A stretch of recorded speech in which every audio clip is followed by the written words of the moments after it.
A system of public education for all young people. The parents of the poor parents said, no, we can't allow, and it's very dangerous in terms of they may lose jobs.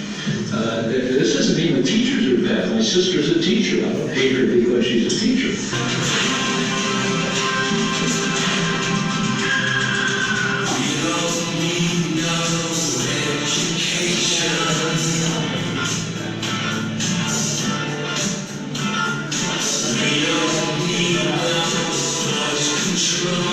Después de la presentación aparece pues que soy yo el que la hago, pero ya saben pues que es Alvin Trover quien inventó el tema de la tercera ola. Jurista estadounidense, es doctorado en letras, leyes y ciencia, que digamos que es conocido por sus discusiones acerca de la revolución digital y la revolución de las comunicaciones. De alguna manera fue un hombre que ha criticado el sistema desde hace muchísimo tiempo, pero que no lo hace nada solamente criticar, sino que lo hace porque nosotros debemos acomodarnos pues a las nuevas necesidades que hay. Listo, entonces vamos a iniciar. Revolución agropecuaria que se dio. Digamos que los primeros humanos se caracterizaron por ser esas personas que salían de un lugar a otro, personas nómadas, que lo que buscaban era la forma de subsistir. Entonces para esto tenían que estar saliendo a cazar, tenían que desplazarse grandes distancias para buscar mejores condiciones ambientales, digamos donde estuvieran un buen clima, donde hubiera la comida, como lo hacen hoy en día pues, los animales.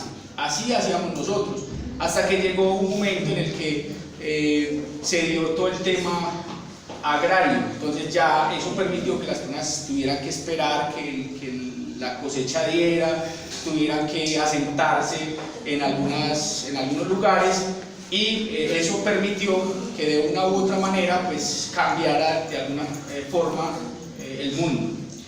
Esta revolución agrícola tardó más de 1000 años, o sea, fue algo que duró mucho tiempo, digamos, en la humanidad. Luego aparece, después de la revolución industrial, lo que podríamos hablar como la segunda ola, que fue la civilización industrial. Frente a eso, entonces, empieza, digamos, el surgimiento de la nueva industria, de las fábricas, de las empresas, y lo que pidió en ese momento, la necesidad que tenía, era precisamente que las personas que estaban en esos procesos formativos tuvieran en la escuela ese entrenamiento para, de alguna manera, a la hora de llegar en un momento productivo, fueran, digamos, personas que aportaran a ese tipo como de momentos, a ese escenario pues diferente, pero que ya se tenía en la escuela el entrenamiento para eso.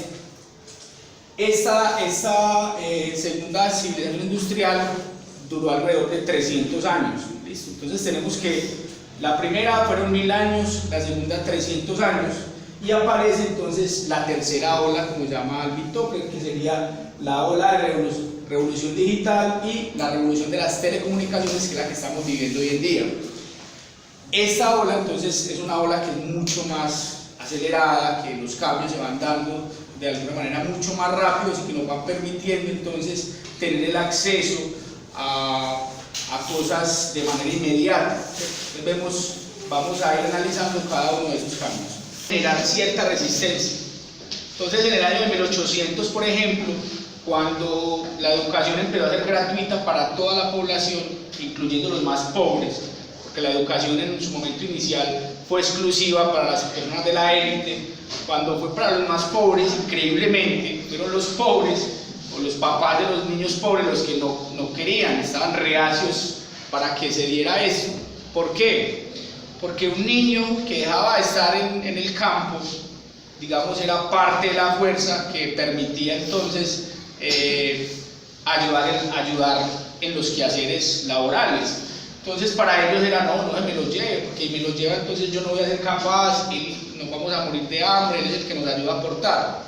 Entonces ese digamos que fue un primer momento. Luego cuando, pues, lógicamente la gente entendió que era una forma para que en el momento, pues, iba a ser difícil porque no íbamos a contar con esa ayuda, pero a futuro iba a ser una inversión porque esa persona, ese niño que estudiaba iba a poder ingresar, digamos, a un sistema de trabajo que iba a, de alguna manera, cambiar esa realidad que en su momento se tenía. Entonces, para los industriales en ese momento era importante tener lo siguiente. Entonces, que la escuela tuviera horarios, como lo tienen las fábricas, ¿cierto? Alvin Toffler nos dice, por ejemplo, que la llegada entonces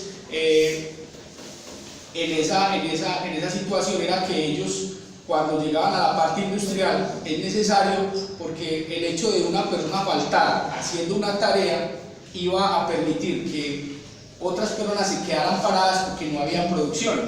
Entonces él decía, necesitamos que todas las personas estén entrenadas en el tema del tiempo, ¿cierto? Que tuvieran una mecanización, es decir, que estén haciendo siempre lo mismo, porque a la hora, digamos, de entrar a producir, eso es mucho más efectivo. Si usted todos los días hace lo mismo, pues obviamente va a adquirir la destreza y lo va a poder hacer de mejor manera.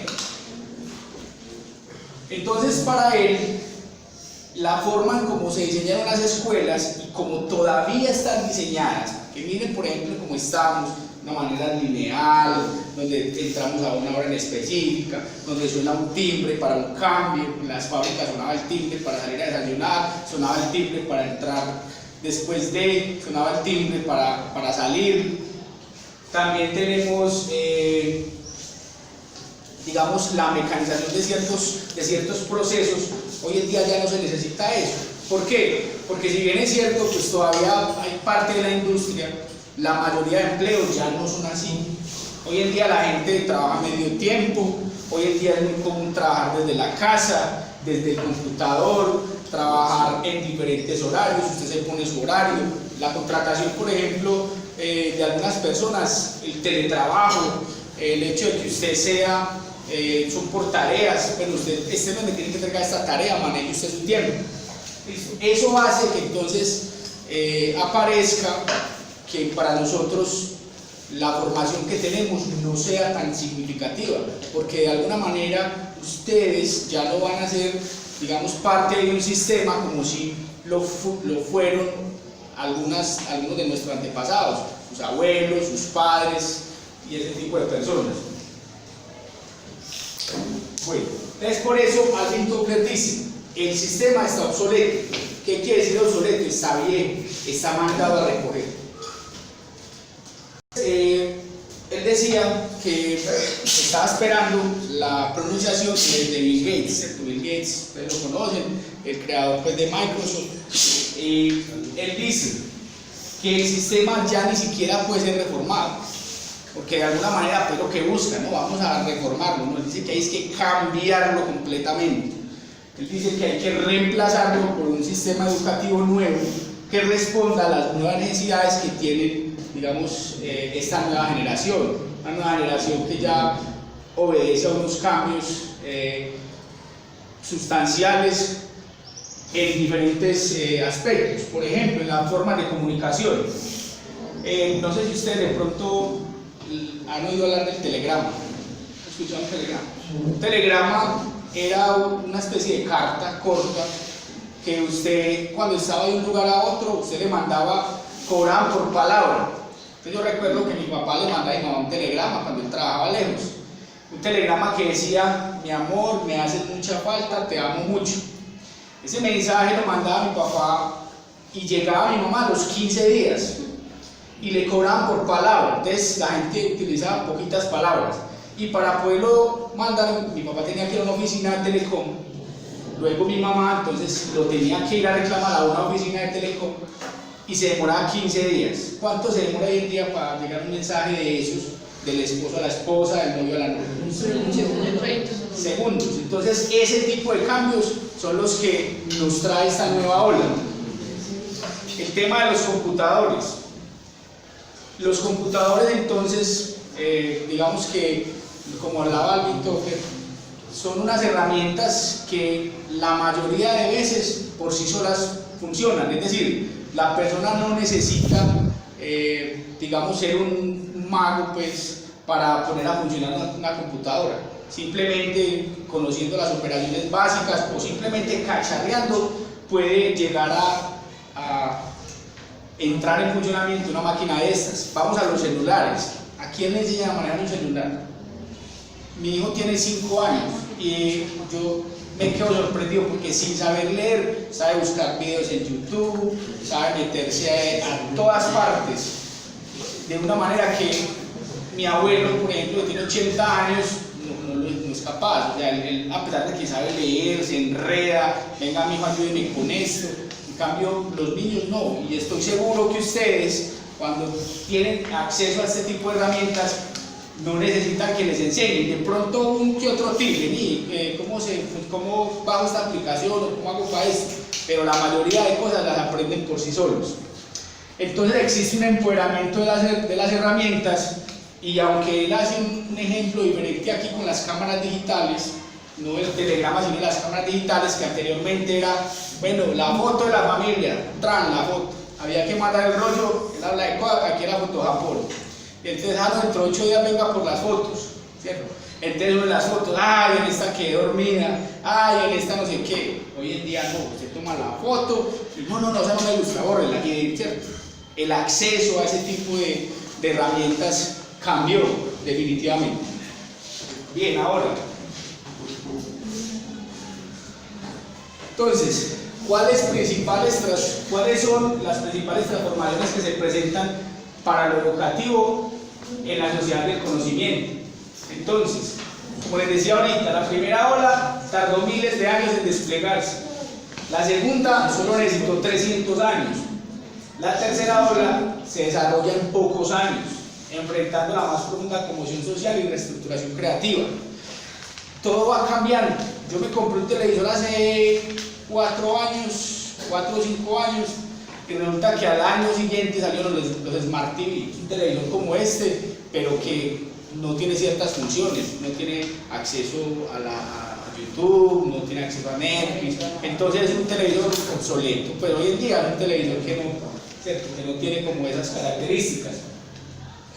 Entonces también traerá consigo una forma de vida auténtica basada en fuentes de energía diversificadas y renovables. Es una forma acelerada.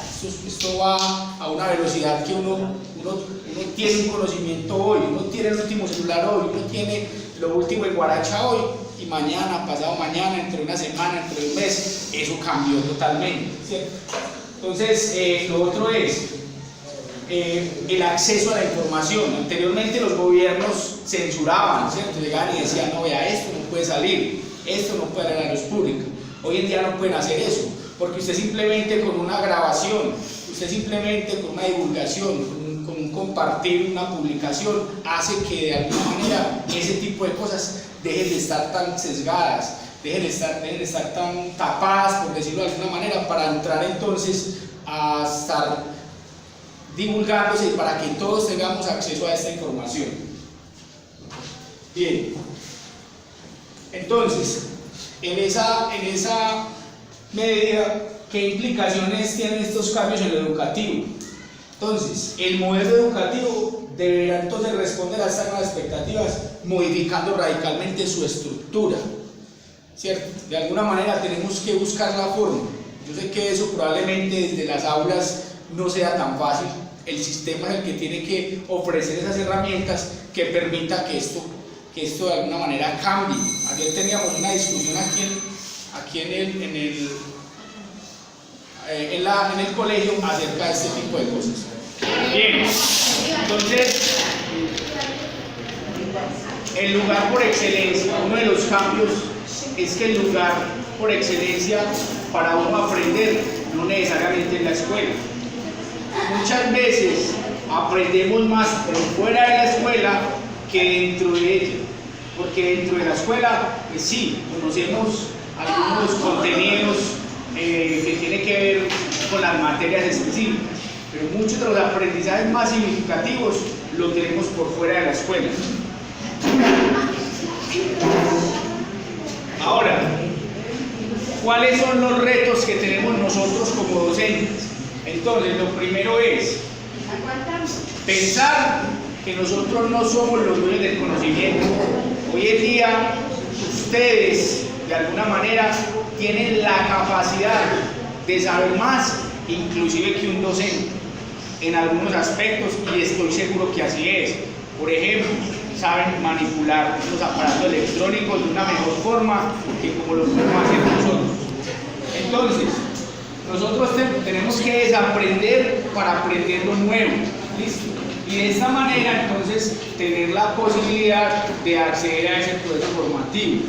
Ahora, los cambios que se vienen y los que han venido surgiendo no nos pueden dejar atrás. Tenemos que ir de alguna manera nosotros también estando a la vanguardia de este tipo de cosas. Si nosotros como docentes nos quedamos con el conocimiento que tuvimos en las universidades, probablemente esto sea un asunto estático, que nos quedemos parados y las cosas cambiando. Entonces al final vamos a terminar siendo nosotros los que vamos a llegar a aprender más de ustedes que lo que nosotros podemos aportar. El conocimiento entonces deja de ser exclusivo del docente para que se convierta en un conocimiento de todos, para que podamos construir los nuevos saberes. Bien. Ahora, ¿creen ustedes que será necesaria una transformación en los métodos de enseñanza y aprendizaje? Totalmente. ¿Por qué? Porque en la escuela tiene que dejar de ser un escenario que busca moldear a la persona, como vieron ahorita en el video, que los convierta en una pieza, en un ladrillo pues más de la pared, y los convierta en un sujeto que tenga la capacidad de responder a las diferentes necesidades que hay hoy en día en el mundo exterior. Hoy en día ustedes tienen que salir con la capacidad crítica, reflexiva, de ingresar a una sociedad que hoy en día tiene unas realidades sociales muy diferentes a las que tenían anteriormente. Entonces, ¿cómo debe darse esa transformación y en qué aspectos? Entonces, nosotros tenemos que darnos cuenta que hoy en día ustedes tienen acceso a la información de una manera mucho más amplia que lo que la tuvimos nosotros. Por ejemplo, en Google, yo les voy a hablar de un tema y ustedes ya en Google pueden buscar y decir, este profesor tenía razón, el profesor nos está diciendo lo que no es, porque aquí dice que ese tema que le está hablando no es como lo está diciendo.